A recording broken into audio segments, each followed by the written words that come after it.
on a quiet, chilly evening night in late March of 1990 AD, while the majority of Americans were busy celebrating lively St. Patrick's Day festivities all around. The guards at the Isabella Gardner Museum, one of the largest art museums in America, were destined for an experience they would never forget. While performing their routine duties guarding the museum's rooms, in the early hours of midnight, two police officers knocked on the museum's door. They asked the guards to come in and investigate an alarm that went off from the museum, but what the guards did not know was that the moment they agreed, these officers entering the museum would be the moment the fate of a group of the museum's most important paintings would be sealed. And the date of that particular day would subsequently become known as the date of the largest art heist in recorded history. Welcome everyone, and let's have an engaging discussion today about the Madha heist and its serious implications. But before we begin, let's review some crucial background information. Don't forget to subscribe and activate the notification bell to get alerts for new stories weekly. Aim to reach 2,000 video likes before the next release. You're not liking videos as before, they're not reaching 2,000. I need support. Our story begins in 1903 when Isabella Gardner decided to try to convert the mansion she was living in Boston into an art museum. It exhibits a remarkable collection of unique family paintings and art pieces that Mujiza spent most of her life diligently collecting from every trip she took. She diligently expanded her collection until it reached 15,000 intricate pieces, thereby setting the record as the largest and most impressive art collection in existence.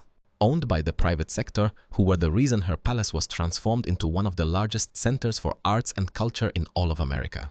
One of the instructions she left before she died was to ensure that nothing from her collections in the palace would be moved, should be moved or relocated to any other museum under any circumstances. And that's why since her death in 1924 AD, by the 1990s, absolutely everything in the palace remained exactly in its place, just as Isabella had left it. On the cool night of Saturday, March 18, 1990, the majority of Boston's residents had gathered together peacefully in the bustling city center, so they could watch the celebrations and parades held every year on the 17th in honor of St. Patrick's Day. And this gathering made the area containing the museum very quiet and considered almost deserted, especially at night. And during this time, the museum was equipped with very old security systems. And its security was nearly entirely reliant on the efforts of security personnel who monitored the rooms. And on that day, the officials in charge of the museum's upper security, Richard Abuth, was 23 years old and his colleague, Randy Heston, was 27. At that time, the museum's policy was to divide the shift between the two of them alternately. Throughout the night, Randy was in the monitoring office overseeing the museum's cameras, while Richard would patrol the rooms with his flashlight to ensure security was maintained. This was a routine and tedious procedure they performed every night. After he finished and confirmed that everything was perfectly fine, he returned once again to the surveillance station. Until then, everything had been calm and fine, but at 1:30 past midnight, the guards were startled by the sound of a fire alarm coming from the museum's third floor. Immediately, Richard left the room and rushed to the alarm site to see what had happened. However, after he went up to the third floor and checked all the rooms, there was no sign of a fire or even smoke, so he went to the control room where the alarm systems were located. He might be able to determine the exact cause of the problem, but when he got there, he didn't find anything unusual or abnormal. He turned off the alarm and thought to himself, "Surely it's a technical malfunction, and I'll inform authorities tomorrow," he said, took his flashlight, and continued rounding the museum's rooms. He returned to the surveillance office. This time it was his turn on duty, while Randy began his patrol. But shortly after, at 1:30, the museum's doorbell rang twice. Richard checked the cameras and saw two police officers standing, waiting for someone to open the door for them. He actually went and spoke to them at the door to ask what the problem was. When they responded, he told them that they received a report that an alarm had been triggered from the museum. The neighbors feared a problem, but Richard explained that the alarm had been triggered a short while ago by a technical malfunction, assuring there were no issues. But they still insisted on entering and verifying it themselves. However, after some arguing with the officers, Richard eventually had to relent and violate the policy, and allow them to come inside with ease. As soon as the officers entered the museum, they began searching everywhere and asked Richard to take them to the guard room where the cameras are. And indeed, Richard took them and led them there and reported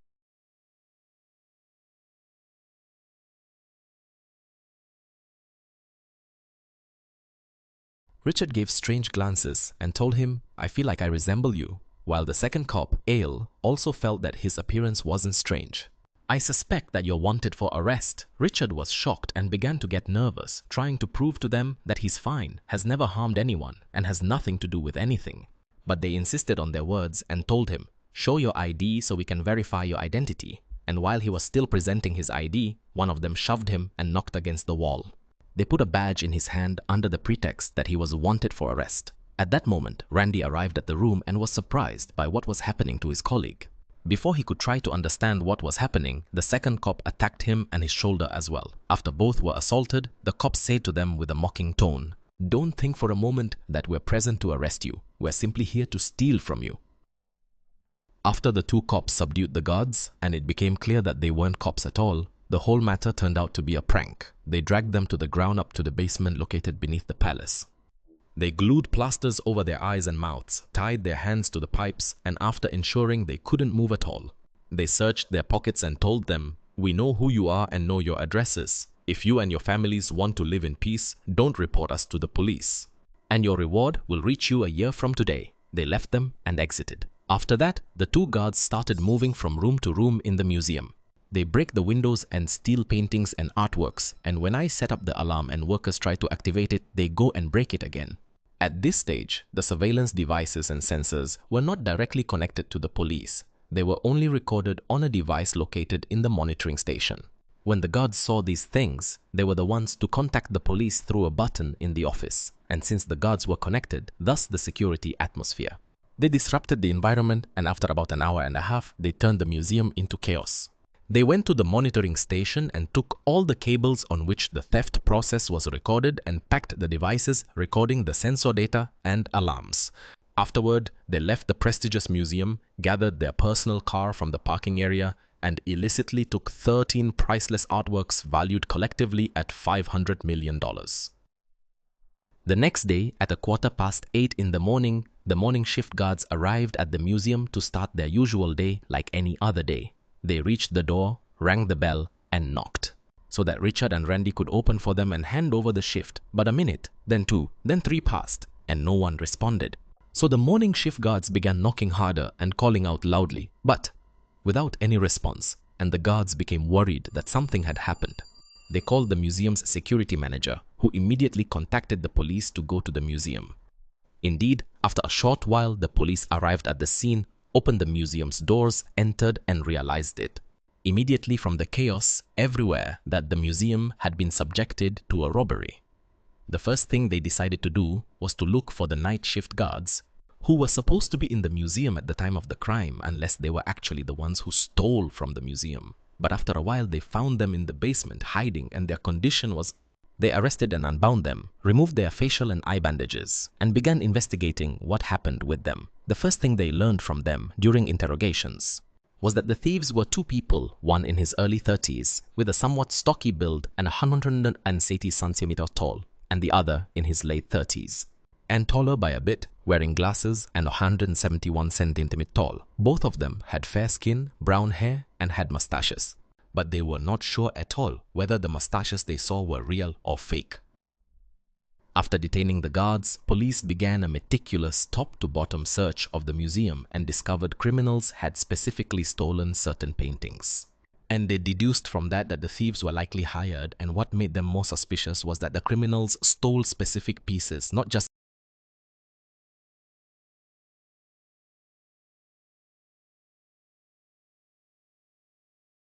It wasn't the most expensive piece in the museum. There was another piece much more valuable and also easier to transport. Additionally, they initially stole 11 paintings.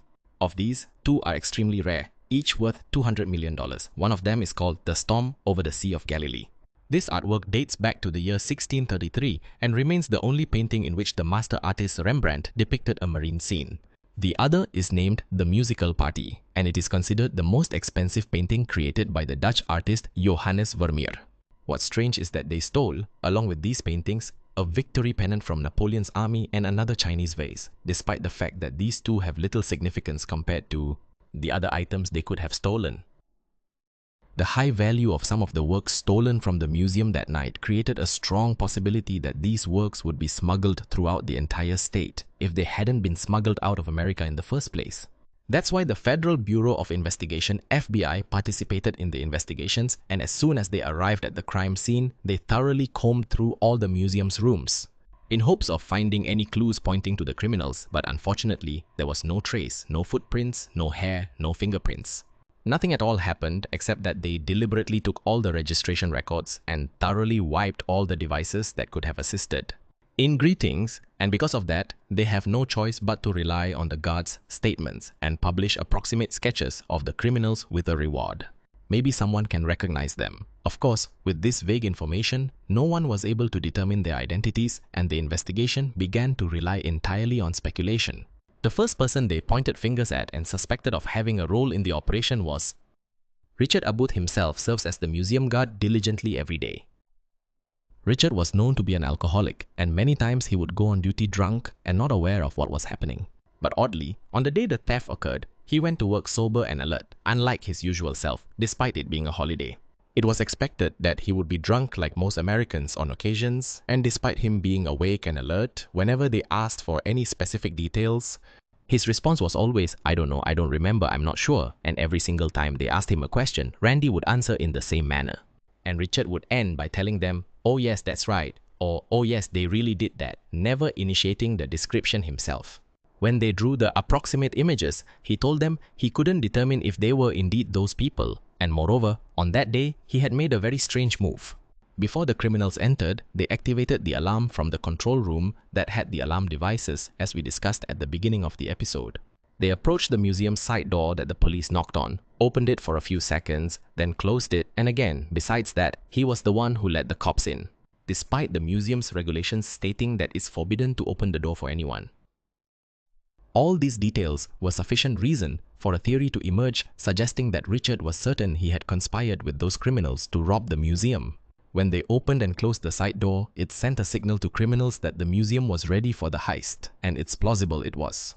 He was the one who tampered with the alarm devices in the first place so that the entire scenario could happen, not to mention that he was older than Randy at the job and had a good knowledge of the museum.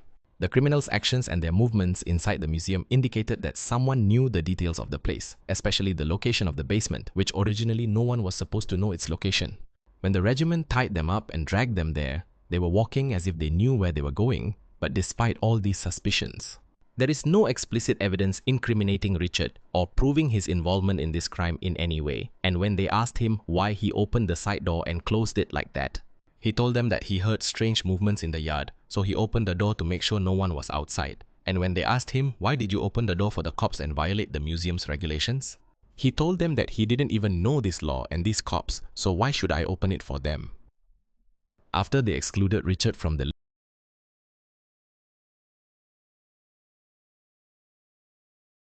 After studying and investigating the case, they arrived at three possibilities. First, that these thieves have a mastermind.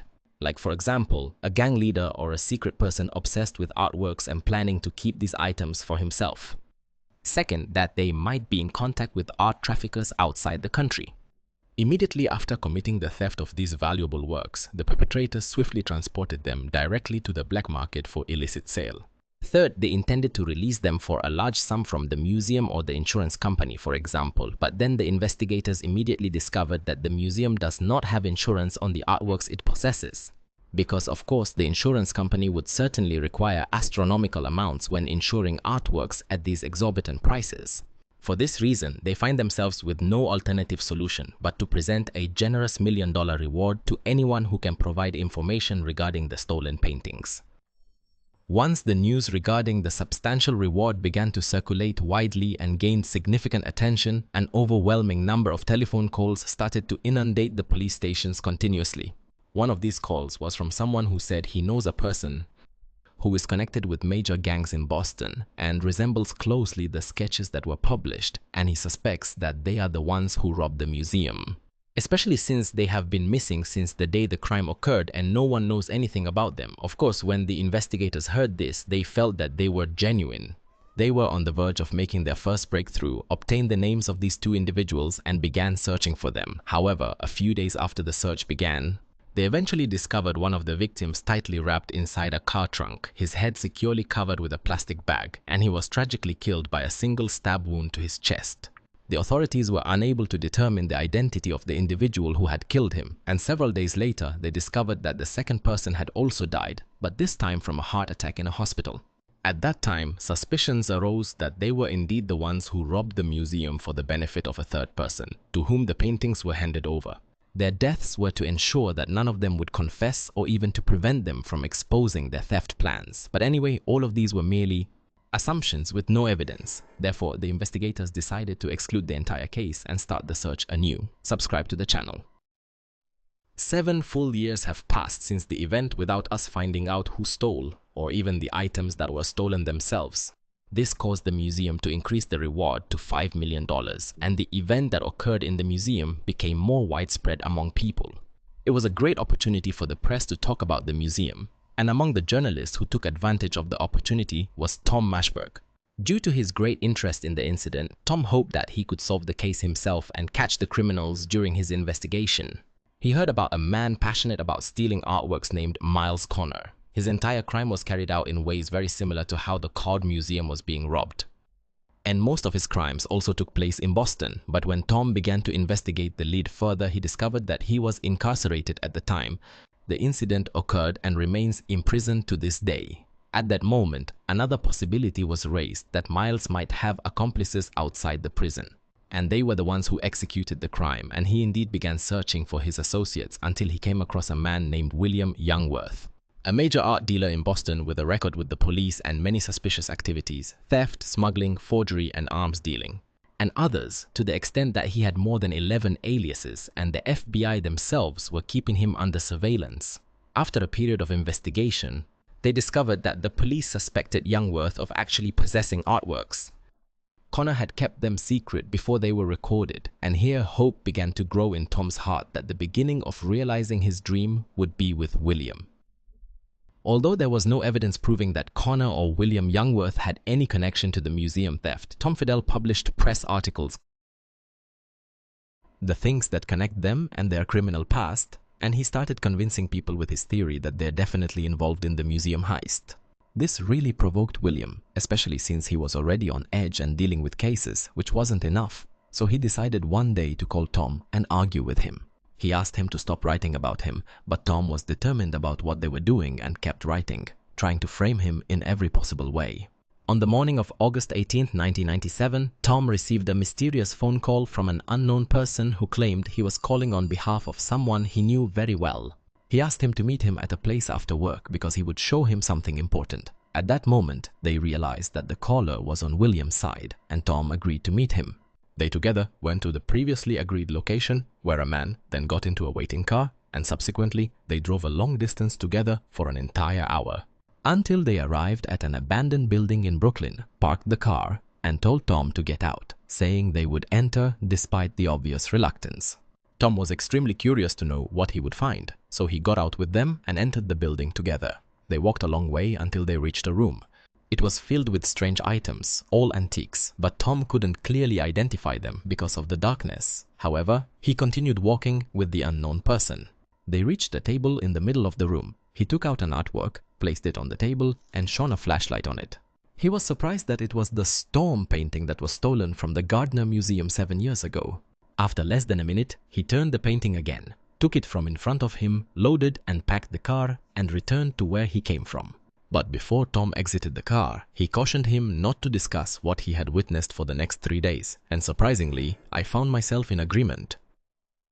Exactly 3 days after what happened with them, the news arrived. William told them he would lead them to the stolen Gardner Museum paintings location, provided he is exempted from all cases and charges against him. The second condition is to also exempt Connor from his charges and release him from prison. The third condition is to give them the $5 million reward.